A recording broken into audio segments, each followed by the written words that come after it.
കേരളത്തിന്റെ ചുമതലയുള്ള AICC secretary PV Mohanan വാഹനാപകടത്തിൽ പരിക്കേറ്റു. ഇന്നലെ രാത്രി കോട്ടയം പാലയിൽ വെച്ചായിരുന്നു അപകടം. സംഭവത്തെ തുടർന്ന് ഇന്ന് നടത്താനിരുന്ന KPCC നേതാക്കളുടെ സംയുക്ത വാർത്താ സമ്മേളനം മാറ്റിവെച്ചിട്ടുണ്ട്. സലീം മാലിക് വിവരങ്ങൾ നൽകും തിരുവനന്തപുരത്ത് നിന്ന്. Saleem, good morning. എങ്ങനെയാണ് അപകടം ഉണ്ടായത്? വിശദാംശങ്ങൾ.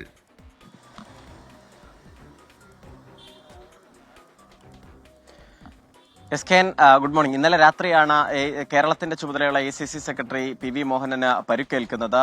PV മോഹനൻ സഞ്ചരിച്ചിരുന്ന കാർ നിയന്ത്രണം വിട്ട് ചക്കാംപൊയ്കയിലെ ഒരു മതിലിലേക്ക്, ഒരു വീടിന്റെ മതിലിലേക്ക് ഇടിച്ചു കയറുകയായിരുന്നു എന്നുള്ളതാണ് വിവരം.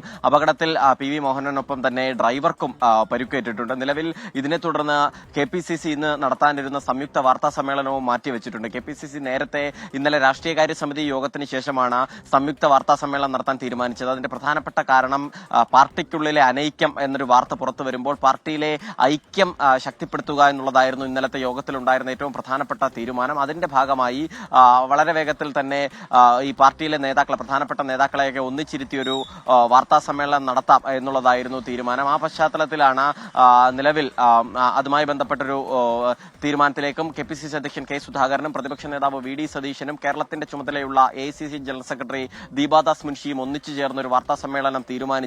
ഇന്ന് ഉച്ചയ്ക്ക് ശേഷം അതുണ്ടാകും എന്നായിരുന്നു മനസ്സിലാക്കുകയും ചെയ്തത്. പക്ഷേ അതിനിടയിലാണ് PV മോഹനന് അപകടം ഉണ്ടായത്. അതിനെ തുടർന്ന് KPCC അധ്യക്ഷനും ദീപാദാസ് മുൻഷിയും അവിടേക്ക്, കോട്ടയത്തേക്ക് അദ്ദേഹത്തെ കാണാനായി പോകുമെന്നാണ് ഇത് ഇപ്പോൾ അറിയിച്ചിരിക്കുന്നത്. മറ്റ് കോൺഗ്രസ് നേതാക്കളും പ്രതിപക്ഷ നേതാവ് VD സതീശൻ ഉൾപ്പെടെയുള്ളവർ നിയമസഭയ്ക്ക് ശേഷം കോട്ടയത്തേക്ക് പോകും എന്നാണ് അറിയുന്നത്. സലീം മാലിക്കാണ് വിവരങ്ങൾ നൽകിയത്.